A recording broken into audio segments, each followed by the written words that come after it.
todo se pasa, Dios no se muda, la paciencia todo lo alcanza. Quien a Dios tiene, nada le falta. Solo Dios basta, solo Dios basta, solo Dios basta.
Dios no se muda, la paciencia todo lo alcanza. Quien a Dios tiene, nada le falta. Solo Dios basta, solo Dios basta, solo Dios basta. Aleluya. Solo Dios basta, solo Dios basta, solo Dios basta. Aleluya. Muy buenos días, María Ángeles. Buenos días a todos. Continuamos aquí en la sección de Santa Teresa, su vida y su obra, y recordarán los oyentes que Santa Teresa estaba enferma, había salido del convento de la Encarnación y se encontraba en la serranía de Gredos, en el pueblo de Ortigosa, donde vivía su tío Pedro, y también de Castellanos de la Cañada con su hermana María. Sí, iba camino de unas curas en el pueblo de Becedas, que está cerca de Béjar, y entonces camino de ir a esta curandera de allí de Becedas, que más que en Becedas vivía en otro pueblo anejo que se llama Neila de San Miguel. Bueno, pues ella, como tenía que esperar a la primavera, porque la curandera empezaba sus tratamientos en primavera, porque se subía a la sierra a coger las plantas y todas las cosas que necesitaba, entonces tuvo que esperar todo el otoño y el invierno, y se repartió el estar primero con su tío Pedro y luego con su hermana María en Castellanos de la Cañada. ¿Y cómo fue esa estancia ahí? Fue una estancia muy importante para ella, para su vida, para su espiritualidad. Como comentamos en el programa anterior, se encontró con un libro que para ella fue muy importante porque le abrió la puerta de la oración, que es el abecedario espiritual del padre Osuna. Como Dios escribe con renglones torcidos, parecería una frustración para quien ha entrado en la vida religiosa, está ya dentro del convento, forma parte de la comunidad, se entusiasma en el proceso de formación de vida religiosa y de repente que aparece una enfermedad y que tengo que salir del convento. Qué frustración, pero cómo Dios sabe hacer las cosas, así lo vemos ahora en el tiempo y cómo lo tenemos que aplicar cuando nos sucede a nosotros en el presente. Es que además Teresa, según nos cuenta y según sacamos un poco de la lectura, así nos dice el padre Tomás Álvarez, está enferma en este momento de cuerpo, es decir, que realmente tenía una enfermedad que la tenía muy dolorida, pero también tenía una ansia, no lo llamamos enfermedad, pero una ansia, un deseo, un anhelo profundo del alma de profundizar en su vida espiritual. De manera que el poder coger este libro entre sus manos, el poder ir poco a poco devorando sus páginas, el poder ir poniendo en práctica lo que allí veía, pues para ella realmente fue una verdadera medicina que le va a durar durante toda su vida. Ella siempre recurre a libros espirituales para poder avanzar en su vida de oración. Sí. Comienza a meditar y pues poco a poco ella va viendo a través de este libro qué es la oración de recogimiento, cómo es la suya y cómo la practica, es decir, empieza a tener esta experiencia de oración de recogimiento, cómo reacciona ante el reclamo interior, cómo es su relación con el misterio de Jesucristo, y comienza ella a sentir las primeras gracias de la oración mística. Uh-huh. Según el padre Tomás Álvarez, esto es realmente una especie de ensayo de lo que luego será toda su experiencia mística y el papel de la santa como maestra de oración. Porque hablar de oración desde su propia experiencia pues es una especie de intersección entre la enseñanza doctrinal y la vivencia personal. Así es como ella nos expone en sus libros y sus tratados lo que es la oración y cómo también a nosotros nos anima a seguir. En definitiva, Teresa está tan interesada en sus enfermedades como en esta ansia interior de seguir en la oración y cómo poco a poco va a ir avanzando en ambos terrenos.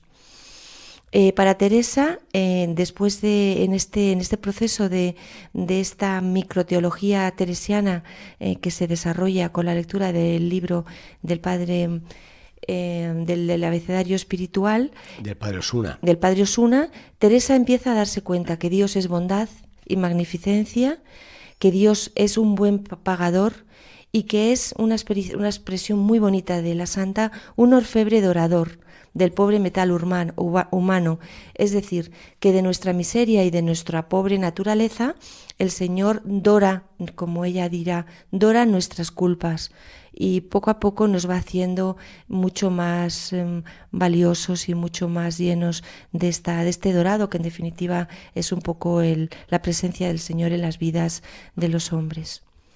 Me hace pensar, María Ángeles, la entrega de este libro por parte de su tío Pedro, del abecedario espiritual del padre Osuna, ahora que estamos celebrando la Semana del Libro y la exposición y las ferias del libro, cómo un libro puede abrir tantos horizontes, cambiar una vida.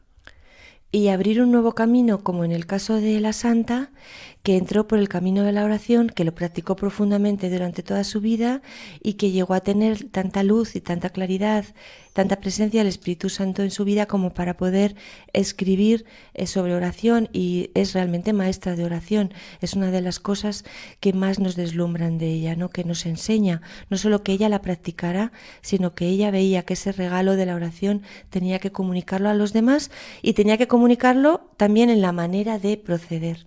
Esto realmente es una belleza y es un grandísimo regalo. Es una invitación a nuestros oyentes a que no dejen de regalar libros. A veces nos preguntamos, ¿qué puedo regalar por la confirmación? Ahora que estamos con tantas confirmaciones. ¿Qué le puedo regalar por su cumpleaños? Por el aniversario de su matrimonio. Un librito puede cambiar la vida. Así que animo a regalar libritos que pueden hacer Santa Teresas. Sí, padre, vamos a leer un poquito de lo que ella nos cuenta, como llama el padre Tomás Álvarez, micro relato de teología teresiana, en el libro de la vida, en el capítulo 4, en el segundo párrafo. Lo voy a leer porque realmente es interesante.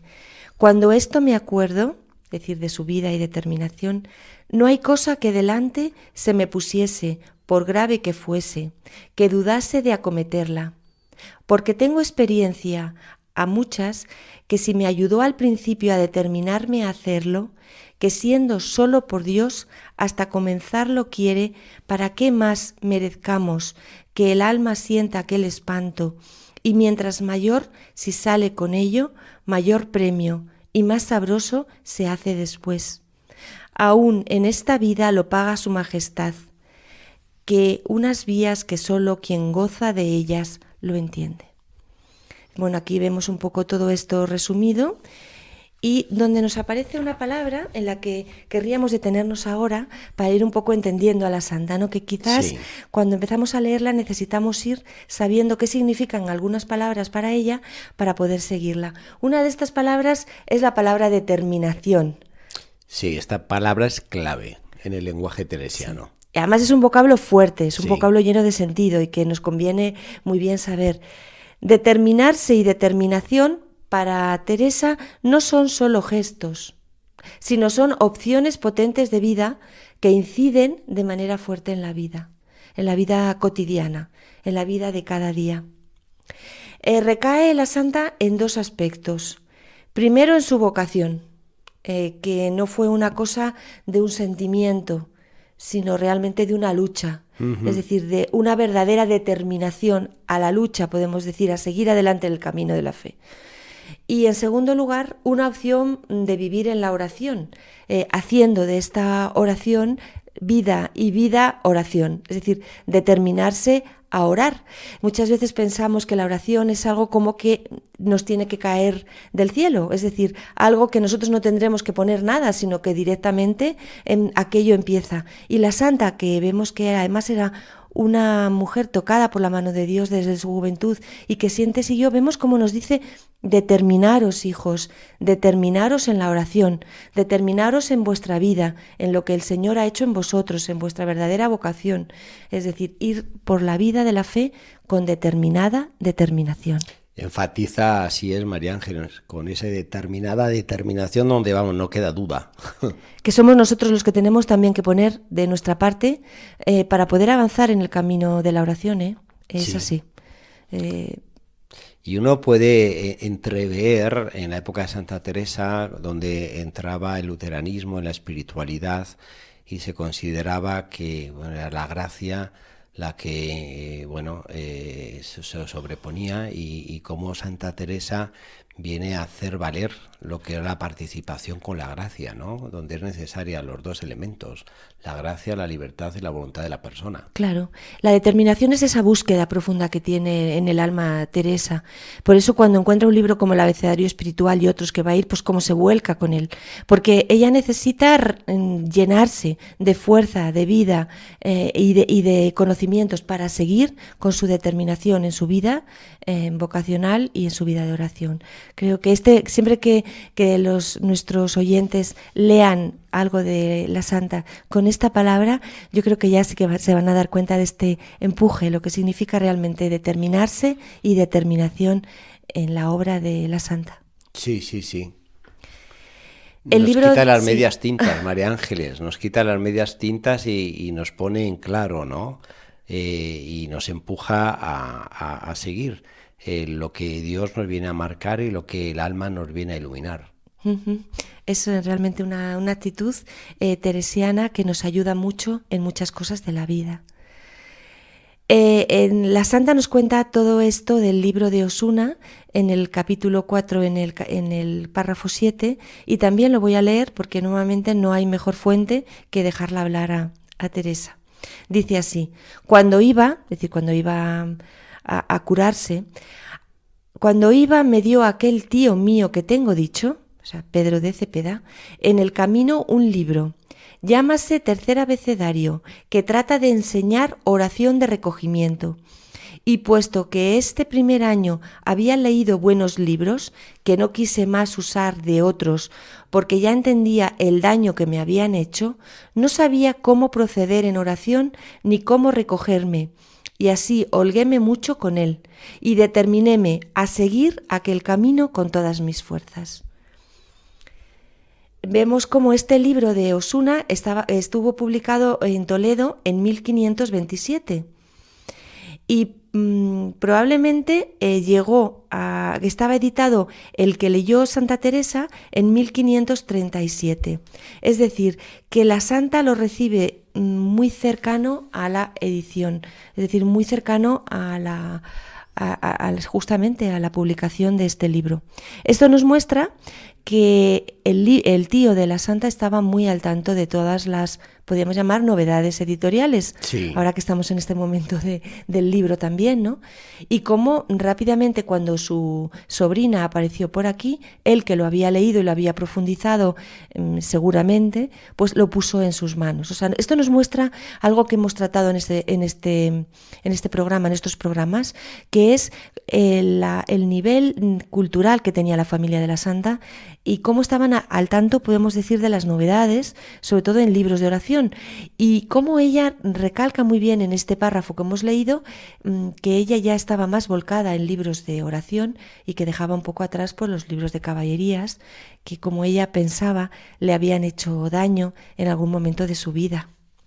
Hay que pensar que en la reforma de Santa Teresa una de las condiciones que va a poner para las candidatas a ingresar en la Orden del Carmen va a ser el que tenga la posibilidad de lectura, que para el tiempo, vamos, era todo un nivel, pero claro, ella se da cuenta de la necesidad que tiene y de lo que se pierde en que entra en la vida religiosa y no puede acceder a este manantial espiritual que suponen los libros. Uh-huh. Es que, pues recapacitemos un poco, ¿no? Es que estamos hablando de una joven de 23 años, que era una lectora ávida, que estaba cambiando sus lecturas por lecturas espirituales y que se encontraba en estas lecturas, como en este libro, realmente con esa medicina espiritual. Este libro de Osuna pues exponía la iniciación en la oración de recogimiento en 3 niveles: para principiantes, para aprovechados y para perfectos. Y todo era bajo una consigna que era no pensar en nada. Como vamos a ver, esto a la santa le costaba muchísimo. No pensar en nada en la oración de recogimiento. Ella, que decía que la imaginación era la loca de la casa, hay que ponerse en esa situación de no llegar a pensar nada. Esta fue realmente la dificultad más grande que sabemos que tuvo con este libro del padre Osuna, que ella no podía dejar de discurrir, de pensar, o sea, en la oración, es decir, no podía dejar de meditar. Esto nos lo cuenta ella también, ¿no? Cuando dice que no podía no discurrir. Dice: no me dio talento Dios para no discurrir con el entendimiento ni el aprovecharme con la imaginación. Procuraba lo más que podía traer a Jesucristo, nuestro bien y Señor, dentro de mi presente. Esta era mi manera de oración. Es decir, que dentro de lo que decía el padre Osuna, con esta oración de recogimiento, ella no podía no pensar en nada, sino que se centraba en la figura de Jesucristo y la ponía, como hemos dicho también, incluso imagen. Es decir, que ella era gran amiga de tener estas imágenes, ¿no? También ella dice algo que a mí personalmente me gusta mucho, ¿no?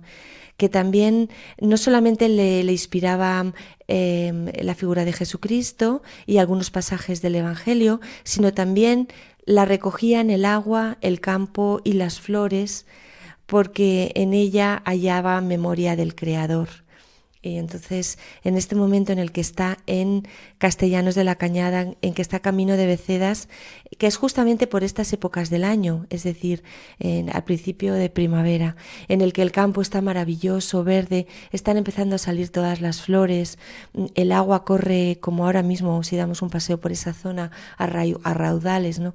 Todo aquello a ella le daba memoria, recuerdo del Creador. Y en general a todos nosotros, ¿no? Cuando damos un paseo por estos días, por allí, ¿no? Y ella nos lo cuenta, ¿no? Dice en el capítulo 4, en el párrafo 7: comenzóme su majestad a hacer tantas mercedes en los principios que al fin de este tiempo que estuve aquí, comenzó el Señor a regalarme tanto en este camino que me hacía merced de darme oración de quietud y alguna vez llegaba a unión, aunque yo no entendía qué era ni lo uno ni lo otro y lo mucho que era de preciar. Luego la santa nos va a ir poco a poco explicando en su tratado de oración cómo es la oración de un tipo y la oración de otro. La de quietud y la de unión, y como decíamos, ¿no?, hace un momento, también explicándonos un poco los pasos y cómo podemos nosotros pues avanzar en este camino. Es llamativo que Santa Teresa tuviese esta experiencia de oración en un ámbito rural, que no había sagrario, ni había capilla, ni había comunidad, ni había liturgia, que estaba en la casa de su hermana, de su tío, y que estaba pues ahí, en la sierra, en el campo. Como pues puede inspirar todo este mosaico maravilloso que Dios te presenta en la creación. Ella lo dejó muy, muy claro luego también en la Reforma, ¿no? Porque aunque los conventos de la Santa estaban en el centro de las ciudades y no eran muy grandes la mayoría, pero sí había una zona central donde las hermanas podían recrearse y donde siempre había pequeñas ermitas, en donde había y donde hay todavía plantas, jardines, donde uno puede encontrar memoria del Criador, todo esto, y ella unía todo este deleite con lo natural, con afianzar los momentos de silencio y de soledad, ¿no? Es decir, siempre está unida una cosa con la otra y ello, como si dijéramos, como las plataformas para poder avanzar en esta oración, en este camino orante que propone la Santa y que nos va poco a poco animando. Nos va diciendo, os animo a que os determinéis. Venga, con determinada determinación. Muy bien, María Ángeles, pues llegamos al término de la sección. Dejamos a Santa Teresa en este ámbito de naturaleza, que creo que es una invitación para esta primavera en la cual nos encontramos, más después de tanta lluvia, como también nos podemos recrear como ella en todo lo que supone la vegetación, la floresta, los caudales, el río, en fin. Está maravilloso el campo, está precioso. Y ella emprendió un viaje que vamos a emprender nosotros en el próximo programa, que es un viaje a Becedas, y como pasó por Arevalillo hasta el Collado de Mirón, Santa María del Berrocal, pasó por San Bartolomé de Corneja y Palacios, llegando justamente hasta Becedas. Y bueno, pues tanto para la gente que lo conoce va a ser un recrear el paso de la Santa por esas zonas, para los que no lo conocen una invitación para que lo hagan, porque es una zona bellísima, y bueno, pues que les animamos a todos ellos en primavera a que hagan este paseo precioso hasta Becedas. Pues muchas gracias, María Ángeles. Ahí nos quedamos y regresamos en este entorno. Un recuerdo a todos y que vaya una feliz primavera tan llena de belleza en el campo. Muy bien, tenemos que decir a nuestros oyentes, siempre nos despedimos hasta el próximo viernes, Dios mediante. Y el próximo viernes hay que decir que no hay espadaña el 4 de mayo, ni tampoco lo habrá el 11 de mayo, porque Radio María entra en una campaña de donativos en la cual pues todos nos tenemos que involucrar para hacer posible que las ondas de Radio María no solamente lleguen a nuestra casa, a nuestro hogar, a nuestra familia, a nuestra residencia, a nuestro hospital, sino que llegue a tantísimos otros lugares donde todavía en la geografía de España y fuera de España debería de llegar la voz de Radio María. Así que les invitamos a participar y a comprometerse a hacer posible Radio María en muchas partes. Así lo deseamos. Hasta el próximo viernes, Dios mediante, que en este caso será 18 de mayo. Ahí les esperamos.